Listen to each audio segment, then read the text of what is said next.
Pendant les 5 premières années d'Alibaba, on ne gagnait pas d'argent. On n'avait pas de business model. Alors, j'ai dit à l'équipe, ne pensez pas aux revenus que vous pourriez gagner aujourd'hui. Si nous voulons être une entreprise pérenne sur le long terme, la seule chose qui doit nous préoccuper, ce sont nos clients.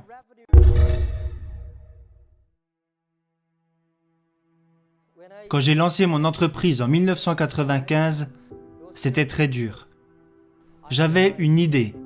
J'avais invité 24 de mes amis dans mon appartement. Parce que cette année-là, j'avais été à Seattle. C'était ma première fois aux États-Unis. Et à Seattle, j'ai découvert Internet. Et je me suis dit que cette chose avait les moyens de changer le monde. Alors, je suis allé à Seattle voir un ami à moi. Et cet ami avait un petit business avec 4-5 ordinateurs. Je n'avais jamais touché d'ordinateur avant ça parce qu'ils étaient bien trop chers pour moi. Et aussi beaucoup trop compliqués. Alors mon ami m'a dit, regarde, ça c'est Internet. Et il m'a dit, regarde, tape ce que tu veux. Je lui ai répondu, non merci, il est bien trop cher pour moi, j'ai peur de le casser, je ne sais même pas comment l'utiliser. Il m'a dit, tu sais Jack, ce n'est pas une bombe, tape juste ce qui te passe par la tête. Alors le premier mot que j'ai tapé, c'est le mot bière. Je ne bois même pas de bière, je ne sais même pas pourquoi j'ai écrit ça. Je suis tombé sur des bières américaines, des bières allemandes, japonaises, mais il n'y avait rien sur les bières chinoises. Alors j'ai tapé le mot Chine. Il n'y avait aucune information sur la Chine. Et là je me suis dit, pourquoi ne pas mettre sur internet des informations sur la Chine? Ça c'était l'idée de départ. Alors je suis retourné en Chine et j'ai démissionné de mon travail. J'étais professeur. Cela faisait 6 ans que je donnais des cours à l'université. Alors j'ai invité 24 de mes amis dans mon appartement. Après 2 heures à leur expliquer ce que je voulais faire avec Internet, 23 de mes amis m'ont dit de laisser tomber. Ils m'ont dit, ça ne marchera jamais parce qu'il n'y a pas d'Internet ici et parce que tu ne connais rien sur les ordinateurs. Alors pourquoi veux-tu te lancer là-dedans? Et un de mes amis m'a dit, Jack, si tu veux le faire, fais-le. Et si ça ne marche pas, reviens en arrière. Et après y avoir pensé toute la nuit, je me suis dit, je vais le faire. Parce que la plupart des gens ont des idées originales le soir, mais quand ils se réveillent au petit matin, ils retournent simplement à leur travail. On se devait de faire les choses différemment. Alors à partir de ce moment, j'ai lancé mon entreprise avec l'aide de 2000 $ que m'avaient donné mes amis. C'est comme ça que tout a commencé.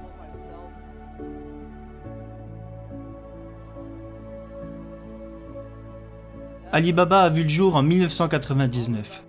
Et depuis que j'avais commencé mon aventure d'entrepreneur en 1995, j'avais échoué sur tous les projets que j'avais lancés. Alors, en 1999, j'ai eu une idée. Et je me suis dit, la Chine s'apprête à rejoindre l'économie mondiale. Et beaucoup de produits fabriqués en Chine vont se vendre en dehors de nos frontières. Alors si je pouvais créer un site qui aiderait les entreprises chinoises à vendre leurs produits à l'étranger et qui aiderait dans le même temps les petits business d'autres pays à vendre partout dans le monde, c'était ça mon concept. Alors en 1999, j'ai lancé Alibaba, dans mon petit appartement. Les 2000 $ qu'on m'a donnés provenaient principalement de mes parents et de quelques amis. En cumulant tout, ça faisait environ 2000 $. Mais vous savez, quand j'ai lancé une levée de fonds, même celle que nous avons faite sur la bourse de New York où nous avons levé près de 20 milliards de dollars,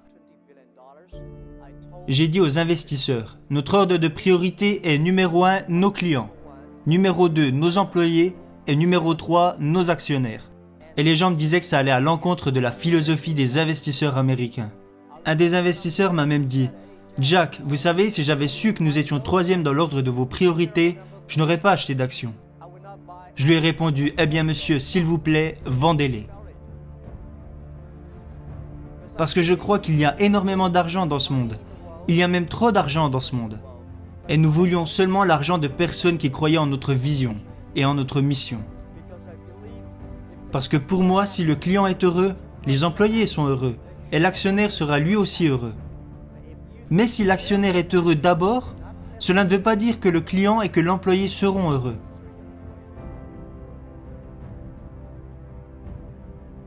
La confiance est l'une des choses les plus importantes. Quand les gens m'ont donné de l'argent, parce que je n'avais pas d'argent quand Alibaba a commencé, il y avait 18 associés dans mon appartement et j'ai dit à tout le monde: mettez toutes vos économies sur la table, gardez seulement de l'argent pour avoir 10 mois d'avance sur la nourriture et le loyer. Et n'empruntez pas d'argent à vos amis ou à votre famille, parce que je ne veux pas mettre vos parents ou vos amis à la rue à cause d'Alibaba.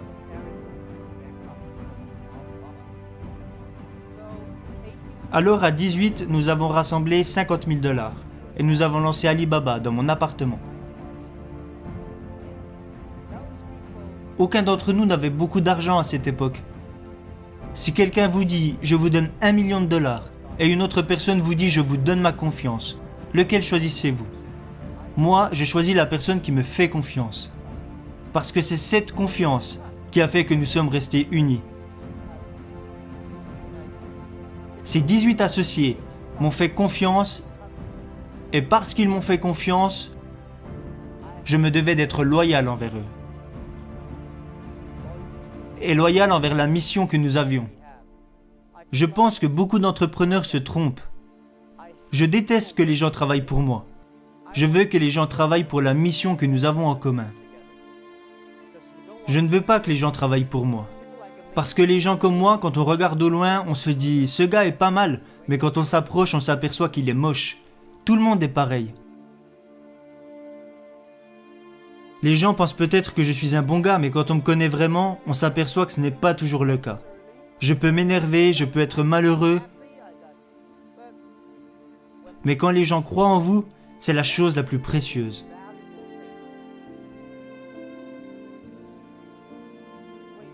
Quand vous démarrez un business, vous réalisez que la plupart des gens autour de vous s'inquiètent bien plus que vous. Quand j'ai lancé Alibaba, mes parents étaient inquiets, ma femme était inquiète, mes amis étaient inquiets. Tout le monde s'inquiétait. Et ils s'inquiétaient sur beaucoup de choses. Moi, la seule chose qui m'inquiétait, c'était de décevoir les personnes qui croyaient en moi. Quand nous avons commencé Alibaba, il y avait beaucoup de choses qui inquiétaient les gens. On me disait « vous n'avez même pas de système de paiement. Les gens ne font pas leur achat en ligne, ils achètent en face à face. Le gouvernement ne supporte pas Internet.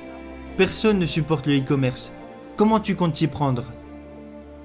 Alors je pense que si vous êtes entrepreneur et que tout existe déjà, c'est qu'on n'a pas besoin de vous. C'est quand les choses n'existent pas qu'il y a un besoin d'entrepreneur. Bien sûr qu'il y a beaucoup de problèmes au début, mais votre but est de les résoudre. Alors nous avons consacré les 15 dernières années à gagner la confiance de nos clients, pour qu'ils se sentent en sécurité, qu'ils soient heureux et que les petites entreprises soient heureuses.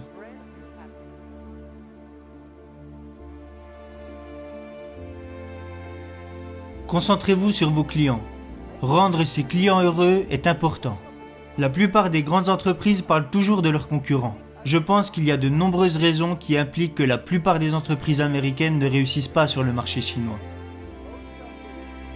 Une de ces raisons est qu'ils passent trop de temps à vouloir rendre leurs boss heureux, plutôt que de rendre leurs clients heureux.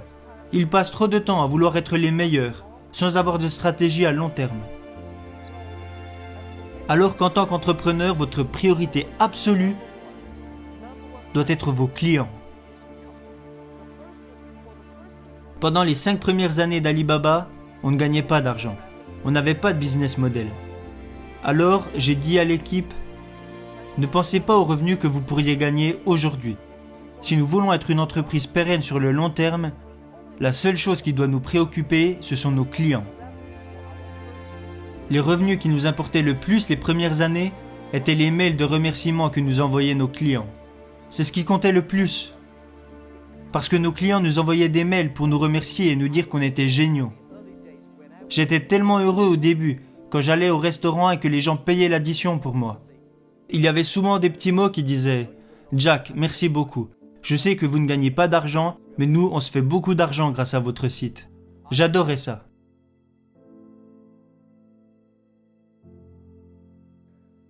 Quand nous étions jeunes, personne ne nous a donné notre chance. Maintenant, nous sommes énormes. Notre devoir est de donner la chance aux jeunes. Les jeunes peuvent faire un bien meilleur travail que nous le faisons.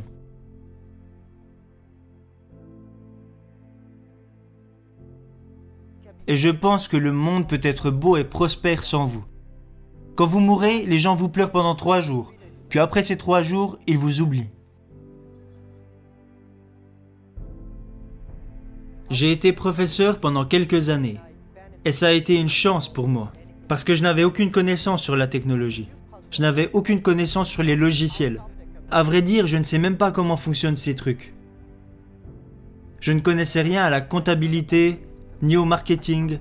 J'avais très peu de connaissances au final. Mais les choses que j'ai apprises de mon métier de professeur, c'est qu'un professeur veut toujours que ses élèves aient plus de succès et deviennent meilleurs que lui. Ça m'a servi quand j'étais à la tête d'Alibaba. Quand j'embauchais des gens, je cherchais seulement des personnes qui étaient plus intelligentes que moi. Aujourd'hui, je donne beaucoup de conseils à mes collègues. Quand ils embauchent quelqu'un, il n'y a qu'une chose à regarder. Regardez ce jeune homme. Si vous pensez qu'il pourrait devenir votre boss, si vous vous dites « dans 5 ans, ce gars-là pourrait être mon boss », alors embauchez-le. J'adore parler pour partager mes connaissances. Quand vous êtes professeur, vous n'en savez pas beaucoup plus que les autres parce que tout ce que vous apprenez, vous le partagez. Peut-être que certaines personnes n'aiment pas ce que je dis, mais mon job n'est pas de rendre les gens heureux. Mon job est de faire réfléchir les gens. Et c'est ce que nous avons fait. Si ce que je vous dis vous sert, alors retenez-le. Si ce n'est pas utile, oubliez-le.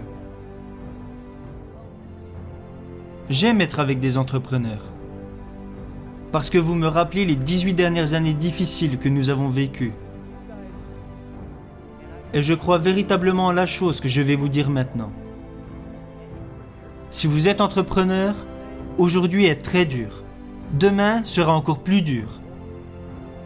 Mais après-demain sera magnifique. Le problème, c'est que la plupart des gens mourront demain soir. Vous devez travailler dur, vous devez apprendre et vous devez compter sur votre équipe.